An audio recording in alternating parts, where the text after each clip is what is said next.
are you that you'll get a good number in your leadership review next month? Very. Well, as Parliament winds down for the year, Pierre Poilievre is gearing up for that leadership review at the Conservative Party convention in Calgary next month. Most expect Poilievre to get a strong endorsement from party members there, but new data from the Angus Reid Institute suggests the idea of Prime Minister Poilievre is an increasingly tougher sell to the majority of Canadians. Now, 58% of Conservative voters from the last election say Poilievre should stay as leader. That's a majority. But that's a drop. That's down 10 percentage points since August. And the numbers get worse for Poilievre when you move away from his base and poll the voters that the Conservatives need to win over to win an election. So let's walk through that. 75% of the core CPC supporters want him to stay on. That's the cohort that will likely dominate the convention in January. But that drops to just 40% with voters who would certainly consider voting Conservative, and it plummets all the way down to just 14% with voters who would maybe consider voting Conservative. The bottom line is that Pierre Poilievre is very strong with the base, but vulnerable or weak with just about everyone else. And we're going to start there with the power panel. As luck would have it, Shachi Kurl, the president of the Angus Reid Institute, is here today. So is Peter MacKay, who is a former Conservative cabinet minister. Cheryl Oates was director of communications for former Alberta NDP Premier Rachel Notley. And here with me in the studio is Michelle Cadario, was the deputy chief of staff to former Prime Minister Paul Martin. So Shachi, let's start there. I mean, this data shows an erosion. And the argument has been that hold what you have and grow it. This would suggest growth is a difficult path with Mr. Poilievre at the helm. Am I reading your data right? Yeah, it's got to be a concerning flag for him. I mean, 2 data points does not make a trend line, but man, when that line goes down by that amount, by a full 10 percentage points, which that's not 10% of the number of people who have started to move away from him. That's a much better segment, bigger segment. So look, you know, if you're conservative, you're going to say, hey, look, 58%. He's still got the vast majority of CPC voters, and as you pointed out, it's that definitely consider group that are paid up party members who are going to give him that endorsement in January. The broader problem is trying to figure out the Rubik's Cube to get to the magic formula wherein you're getting enough of those maybe voters who right now are looking at the leader with a lot of side eye going, not that guy. And by the way, that's how you blow a 30-point lead in the first 4 months of this year. And at the same time, keep the dedicated grassroots right of center base of the party on side. And one piece of data that you haven't mentioned yet that is in today's numbers really speaks to that. When we ask Conservative voters, is the party in the right place politically?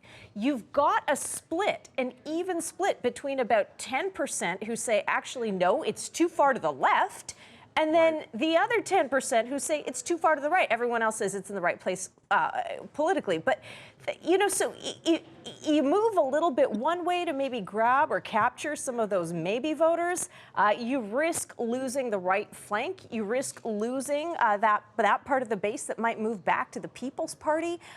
You stay on the right, you're forever going to be in a situation where those swing voters will hold their nose and vote Liberal.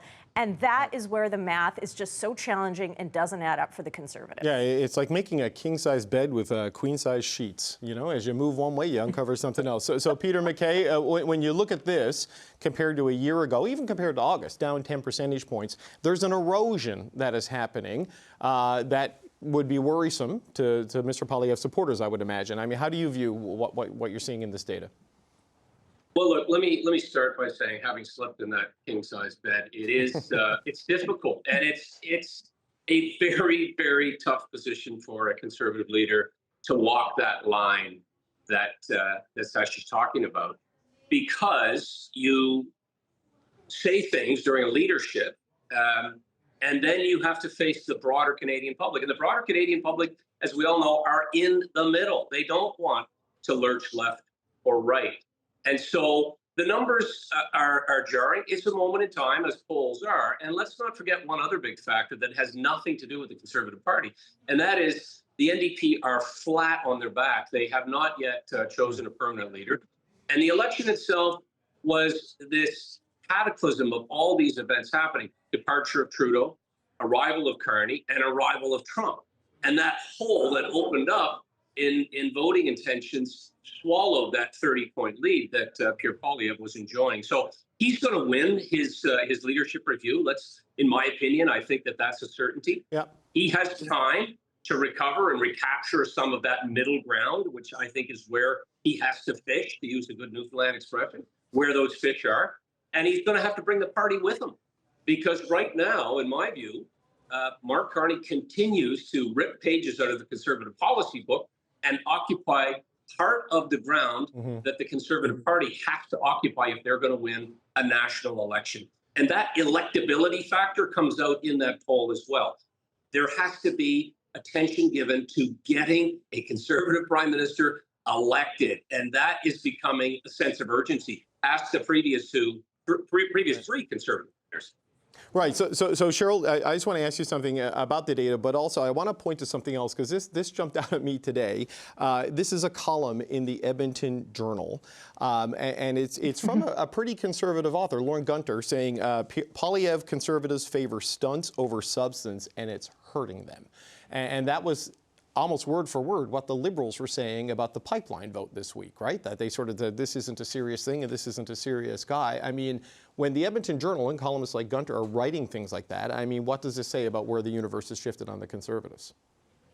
Well, I mean, if you have spent any time following Lauren Gunter, you know that it would be hard to pull him off his conservative ideology, which is typically the space that he writes from. And so I would say that's a pretty meaningful column, and that there are other people in his world, in the Conservative universe in Alberta, who are feeling the same way, that the Conservatives have these opportunities to oppose on things that matter to Canadians. And when the Prime Minister just signed a pipeline MOU to move forward a pipeline that Albertans are excited about, maybe this isn't the right spot for that. In regard to the data, there was two big takeaways for me that previous panelists have already mentioned. One is, when you have numbers like that in the definites, where you have the majority of the definites in the supporting category saying they like Poilievre and they would like him to stay on as leader, obviously he will be just fine in his leadership review unless something drastic changes between now and then. But the big thing is those maybe universe, which, we talked about, Sasha talked about how, they have to find their spot as Conservatives, where people feel like they're not too far left or they're not too far right.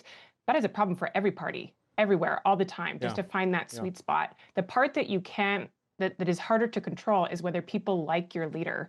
And when you look at that maybe column where people are saying, people who are maybe open to supporting the Conservatives say they don't like Poilievre, and half of that 60-something% say they really don't like Poilievre, that is a leader, based on those numbers, that is unelectable as the Prime Minister of Canada. And that will be a harder problem for the Conservatives to solve. So Michelle, Peter MacKay talked about, the urgency to elect a Conservative Prime Minister.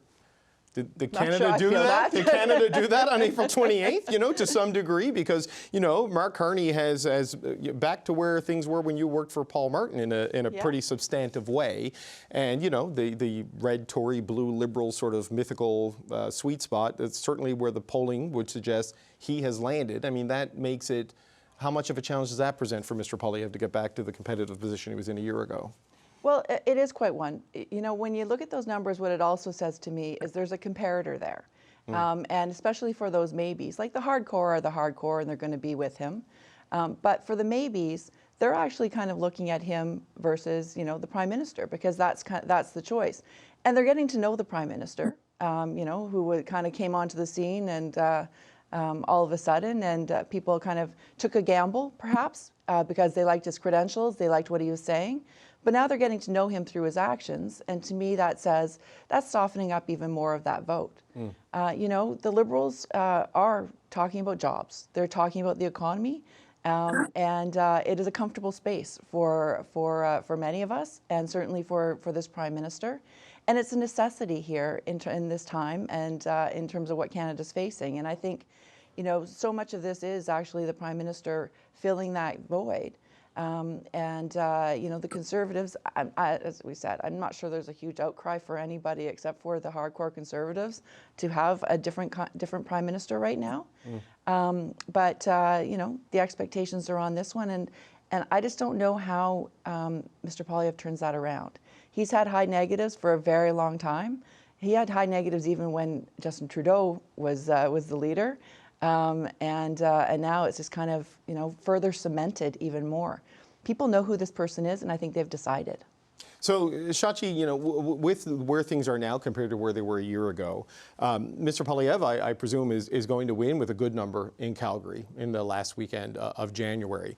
But, he's not in this to be a long-serving leader of the opposition. He wants to be the Prime Minister. Where is the room and the opportunity to get back to that position? Because a year ago, it seemed inevitable, and it's not. So, what does he need to do to make it conceivable again? Well, and to go to Michelle's point, it's all about the comparator. A year ago, it seemed inevitable in the face of a prime minister who had been around for 10 years that people were generally quite tired of. And things like at some point, wasn't it around this time last year that we were all going to get $300 back for Christmas or something? Like, people were done with Justin Trudeau. And so when you have a situation like that, the mediocre guy shines by comparison. And now, the script is very much flipped. And I'm not suggesting, it's for others to decide whether Mark Carney is mediocre or not. But, his own favorability numbers, his own approval numbers are still just over 50%. So enough people have enough regard for him to say, okay, we trust you to keep doing the job. The big questions are, where is Mark Carney in a year on the deliverability of these major projects, and to what extent do Canadians care? Is the boogity man continuing to be at that point Donald Trump, or do the U.S. midterms? Some people say if we have midterms, I believe there will be midterms, but I guess you never know. All of those will be the variables or the factors that will have Canadians making decisions on how they feel about Mark Carney, and then how they feel about the alternative, which will be Pierre Poilievre. But the big thing for Pierre Poilievre is time. It's been a minute. The election was in April, and Mr. Poilievre has not shown that he is really capable of taking on the assignment of trying to work on his likability and favorability and keep at it in a sustained way for any long period of time. He has a couple of good days, and then it goes back to bad days in terms of the way people who are not absolute hardcore conservatives perceive him. So the big question is, does he want to take on that assignment, or ideologically, does he just want to stay where he is? And then alternatives on the conservative side. You hear rumblings about Jason Kenney. Will there be others who emerge and say, look, you may have survived this leadership review in January, but we don't think you're the guy to go to the big dance in the next election? Yeah, look, a year ago, we were counting down to the fall economic statement and parsing rumors that Mark Carney would join the Justin Trudeau cabinet as a finance minister, so a lot has changed. but Peter, as Shachi said, Mr. Poilievre was poised to win a big victory against a prime minister who'd been around for 10 years with Justin Trudeau. I don't think either him or Mark Carney will wait until 2035 for circumstances to change. So in the time that is realistically there, where do you see Mr. Poilievre able to move and adjust to sort of get back to that position where he's viewed as a credible alternative to Prime Minister Carney? Well, I think he's got a year, get through this leadership in the new year, and then I think there is about a year. That's normally the life of a minority parliament, is 18 months, unless we see more movement on the opposition side. But look, I think if Pierre Poilievre shows more of his personal side, and he has had moments when he talked about his upbringing, his family, his very modest, very Canadian, relatable roots, I think that helps. I also do buy into this reality that the Prime Minister has made astronomical promises, promises that I think are going to be measured against his own words, whether it's defense investment, turning the economy around. And the big one, let's never forget, the reason I would suggest more than any other that he was elected was he can handle Donald Trump, and he will get a trade deal. Well, we'll see. He's 8 months in, and I would say that the trade deal is now further away than it was when he came to office. So those are issues for him. And I previously mentioned, I don't want to overemphasize, but the NDP continue to sort of flatline. That vote eroding the Liberal vote in the future, if they get a new charismatic leader, if people do start to tire of the high promises under delivery, that can affect the government. Governments, as we all know, the old adage, do defeat themselves, but it won't just fall in Pierre Poilievre's lap. He's going to have to address these issues, these doubts, these concerns about, stunts and doing things that are glib or sloganeering. He's capable of it, and he's an effective communicator. But he's going to have to do a lot more legwork to convince women voters in particular in this country that he can be their prime minister. Right. So Cheryl, like obviously the NDP vote drop in the election was a factor in the outcome, but it actually delivered a lot of seats to the Conservatives in BC and in southwestern Ontario. A big concern for the Liberals also is the Bloc Québécois, according to the latest Léger data set, being tied with the Liberals in Quebec, which is problematic for the Carney coalition. But those things change the top line numbers and maybe seat count, but it doesn't put the leader numbers in a better light. So how do you see the options ahead if you wanted to advise the Conservative leader on how to win back more voters? Well, so far, the CBC has not called me for advice on how to get more people to vote for their leader. I can send your number to the OLO if they want it. So anyway. Yeah, thanks. But if they did, I mean, I would say that in the lead up to the federal election, we did see a little bit of a different side of Poilievre. And granted, this is what happens with many opposition parties. You oppose in the cycle leading up to the election. And then as you try to position yourself as a government in waiting, you have to put forward detailed plans and look like a more serious option for people to consider. And that seemed to work for him in the lead up to the vote. And he should do that for himself again, following, of course, the leadership vote. Because what he's doing right now is totally working for the people that are going to vote in the leadership vote. Following that, I think he needs to find a little bit of ground, positioning himself as a credible alternative to what we now have, which is a serious person, a former governor of the Bank of Canada. Although Poilievre got lots of support standing up with rhyming messages and rallying people behind him, he needs to be able to show that he can do that, but he can also sit at a table that Mark Carney is sitting at and be the serious government that Canadians need as they think about negotiating the next trade deal with the United States. Plus, he did joke at the press gallery dinner about getting a dog. That should be on the table as well. Fair. But, Michelle, something that struck me interesting this week with the pipeline vote that they did was that essentially Mr. Poilievre has been very good at setting the agenda when he goes on the attack. But what the Liberals have done differently under Carney as opposed to Trudeau is they're not engaging with those attacks. They very quickly just came out and say, this is a joke, we're not taking it seriously, we're voting no. We're not even going to debate the merits of it. And you never really see the Prime Minister talking about the opposition leader the way you saw the former Liberal administration deal with him directly. I mean, what does that do to the ability to get traction if the other side just bats it away and moves on to the next thing? Well, and ironically, I'm not sure they're doing it because they're doing better politics. I think that's just kind of who Carney is, and he just doesn't have time for that kind of stuff, right? He's a serious guy, and he thinks that serious matters should be addressed. And he calls out games quite quickly, and I think that that posture matches where Canadians' mood is. They want to see more than the slogans that Cheryl was talking about. It will be interesting to see if there's a post-January vote for Poilievre and there's some kind of a shift. Although how many times have we talked about this shift that's coming and that he's going to be more personable and that he's not going to be obstructionist and he's going to, be nice and get along with people for, more than 3 days at a time. I'm not sure it's within him. Because certainly there's no evidence of that. Or will he start to have to feel that he has to actually be fighting for his job? Will he get the number that he expects or that, party members expect? And how is he going to position himself to not be cast as the guy who's holding everything up when there's an ambitious agenda going there and not taking the fault for it?